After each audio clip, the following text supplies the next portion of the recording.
বসন্তের জয়রবে দিগন্ত কাঁপিল যবে, মাধবী করিল তার শয্যা।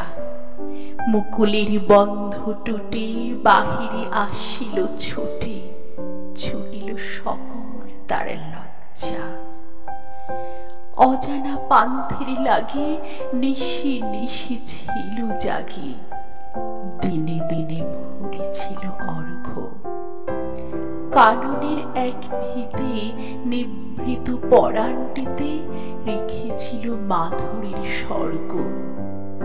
ফাল্গুন পবন রথে যখন বনের পথে জাগালো মর্মর কল ছন্দ, মাধবী সহসা তার সঁপে দিল উপহার, রূপ তার মধু তার গন্ধ।